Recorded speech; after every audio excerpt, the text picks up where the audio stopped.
हरियाणा में आज तक 6 बारी कोई सांसद बना ही नहीं, और वो भी जीत कर। और आज भी जब राव साहब कुछ कहते हैं तो सारे के सारे हरियाणा के कान खड़े हो जाते हैं। सबसे बड़ा नाम जो कमाया है वो ईमानदारी का कमाया है, वो सच्चाई का कमाया है। अहीरवाल में भाजपा के दिग्गजों के बीच चल रही जुबानी जंग थमने का नाम नहीं ले रही है। मंगलवार को मानेसर पहुंची प्रदेश की स्वास्थ्य मंत्री आरती राव ने अपने पिता राव इंद्रजीत सिंह का जिक्र करते हुए कहा कि अगर राव साहब कुछ कहते हैं तो पूरे हरियाणा के कान खड़े हो जाते हैं। उन्होंने कहा कि राव साहब ने अपनी 45-50 साल की राजनीति में ईमानदारी और सच्चाई की जो कमाई की वह आज भी लोगों के लिए प्रेरणा है।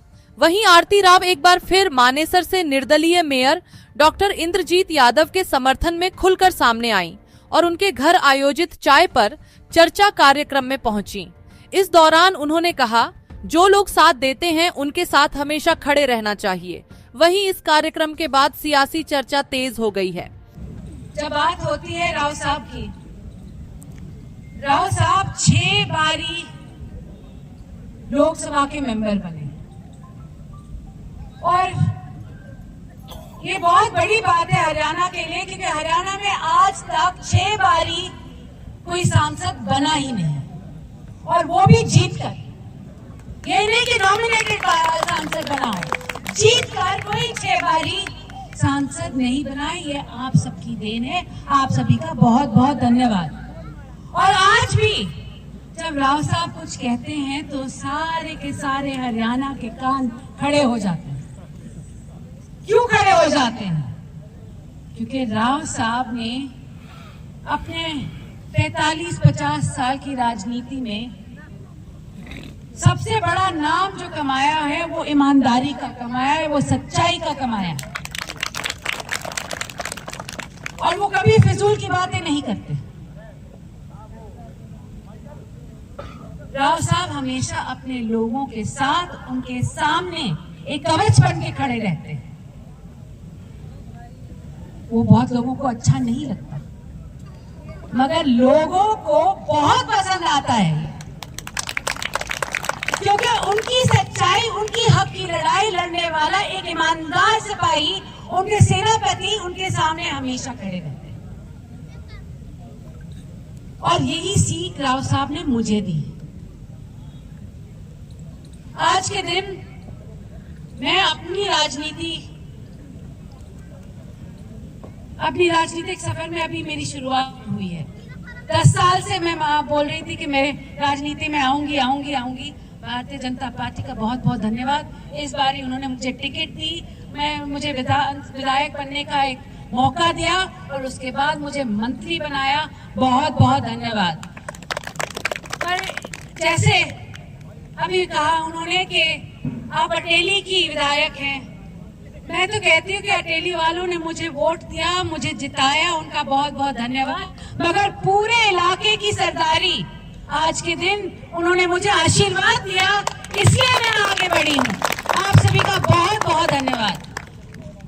और जो राव साहब ने हमेशा कही है कि जो अपने साथ लोग रहते हैं उनका हमेशा साथ देना चाहिए, और ये लोग अपनी रीढ़ की हड्डी होते हैं, और रीढ़ की हड्डी के बिना कोई इंसान जीवित नहीं रहता। ना सर चले है, ना गर्दन चले है, ना दिमाग चले। तो रीढ़ की हड्डी सबसे ज्यादा जरूरी हड्डी होती है इंसान की, और जब वो रीढ़ की हड्डी आपके लोग हों तो आपको कोई दुनिया की शक्ति रोक नहीं सकती। तो आप सभी का बहुत बहुत धन्यवाद कि आज के दिन आप राव साहब की रीढ़ की हड्डी बने हैं। और उनके साथ साथ जैसे मैंने कहा, मैं इस सफर में अभी शुरुआत है, मेरे को भी आपने मौका दिया है कि आपका साथ देने का, आपके लिए आपकी लड़ाई लड़ने का, आपकी हक की लड़ाई लड़ने का, सच्चाई की लड़ाई लड़ने का, और मैं ये मौका बिल्कुल चूकूंगी नहीं। उसके साथ साथ मैं बस आप सभी का धन्यवाद देना चाहती हूँ कि जब भी लोगों ने राव साहब का साथ दिया है, राव साहब के लिए खड़े हुए हैं, उसके पीछे ये जरूर है कि राव साहब ऐसे नेता हैं, मैं कहूंगी उनकी छवि इतनी साफ है, ऐसा कोई नेता शायद ही हरियाणा में कोई और होगा। राजा राव इंदर सिंह जिंदाबाद जिंदाबाद जिंदाबाद।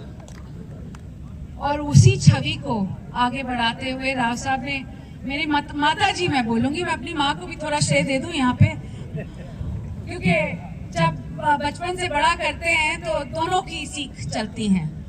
और हमेशा ये बोली गई मुझे कि आरती देख, तेरे जो परदादा थे, तेरे दादा रहे हैं, तेरे पिताजी रहे हैं, इन्होंने एक चीज कमाई है, वो है नाम, और अच्छा नाम। और अच्छा नाम गंवाने में एक सेकंड नहीं लगता, मगर उसको बरकरार रखने में बहुत मेहनत लगती है। तो आज के दिन आपके बीच आरती आई है मेहनत करने, आप सभी का साथ देने, आप सभी यहाँ आए हैं मेरी बात सुनने, आप सभी का बहुत बहुत धन्यवाद। विकास और उन्नति का रास्ता आगे है, हम साथ साथ चलेंगे और आगे देखेंगे कि कितने बड़े सूरज का उजाला हमारे साथ भी आता है। धन्यवाद।